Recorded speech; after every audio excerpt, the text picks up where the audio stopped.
Hi, my name is Michaela, and this week we are reading Romans 15, verse 4. So it starts out and it says, "For everything that was written in the past was written to teach us, so that through the endurance taught in the scriptures and the encouragement they provide, we might have hope." So when I first looked at this verse, there's kind of a lot in this verse. I started breaking it down piece by piece, and I was actually reminded of a couple different other passages in scripture, and I thought that was really interesting, especially because the first part starts out, "For everything that was written in the past was written to teach us." So this verse is actually, as I was doing a little bit more research, it's actually, because it's in Romans, so it's Paul talking to the church at Rome, and he was at that time talking about the Old Testament.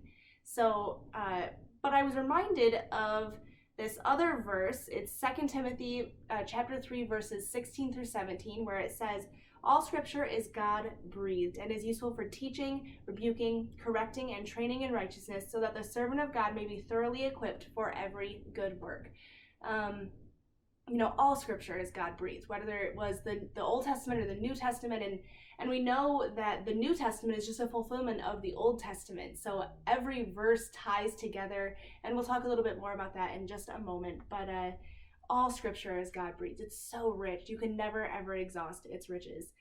So the next passage that I was reminded of is actually Hebrews 12, verses 1 through 3. So the second part of that verse in Romans is talking about the endurance that's taught in the scriptures and the encouragement so that we can find hope. So this passage right here, this verses 1 through 3, just really laid that second half of that verse out for me. So therefore, since we are surrounded by such a great cloud of witnesses, let us throw off everything that hinders and the sin that so easily entangles.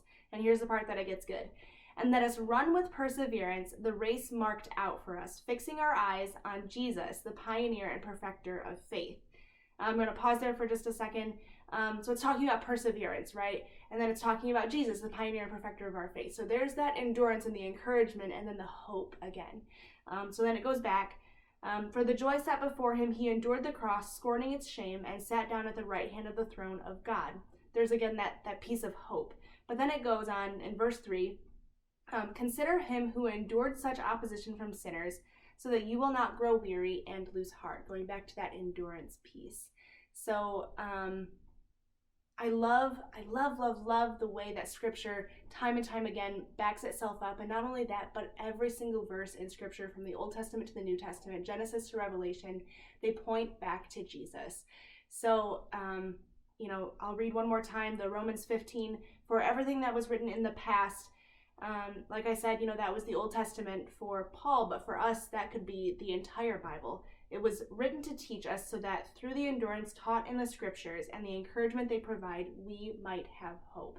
And we know that Jesus is the hope that the scriptures provide. So I hope that was encouraging to you, and I hope you guys have a beautiful evening.